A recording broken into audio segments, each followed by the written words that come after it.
nous sur l'exploitation, ça fait la 3e génération, donc mon grand-père, mon père et moi-même. Actuellement, je suis installé depuis 2006.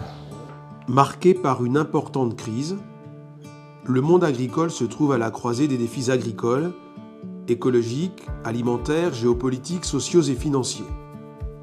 Plusieurs rencontres de l'Église en France ont manifesté proximité, écoute et soutien aux paysans. Au Salon international de l'agriculture de Paris, sur un stand de 71 mètres carrés, le grand public a pu déguster ce qui fait la fierté de nos montagnes, le Saint-Nectaire. En effet, au cœur du Nord Cantal, plusieurs éleveurs produisent un lait de qualité qui deviendra le Saint-Nectaire, l'un des trésors de l'Auvergne. Le Saint-Nectaire, c'est ce fameux fromage à pâte pressée non cuite, à la texture onctueuse et aux saveurs si délicates. Donc il y a l'AOP Saint-Nectaire fermier et le Saint-Nectaire laitier. Donc la différence, c'est que le fermier, le lait d'une exploitation est fabriqué sur l'exploitation. Et Saint-Nectaire laitier, le lait est collecté par des entreprises, pasteurisé et fabriqué en laiterie. Comme expriment si bien les commentateurs, les femmes et les hommes qui œuvrent à son élaboration sur l'une des plus petites zones AOP d'Europe, entre Puy-de-Dôme et Cantal, donnent vie à ce territoire de montagne et participent à son dynamisme.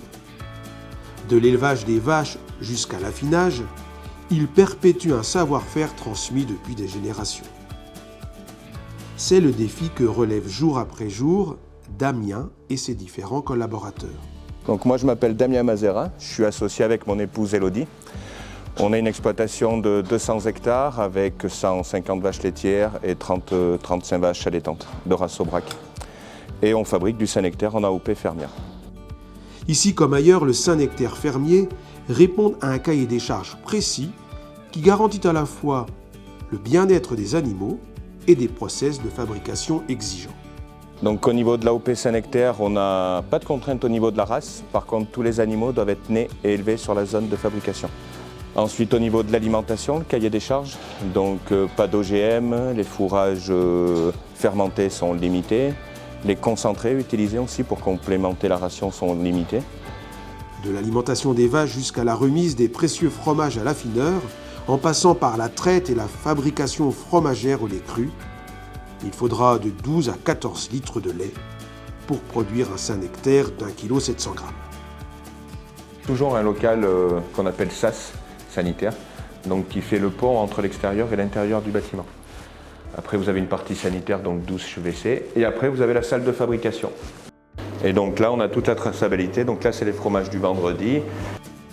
Vous savez, dans la Bible, au retour de David et de ses compagnons, le livre de Samuel précise le réconfort qu'ils doivent recevoir. Du miel, de la crème, des brebis et des fromages de vache. Quelques siècles plus tard, le Saint-Nectaire apporte son lot de réconfort et de joie gustative.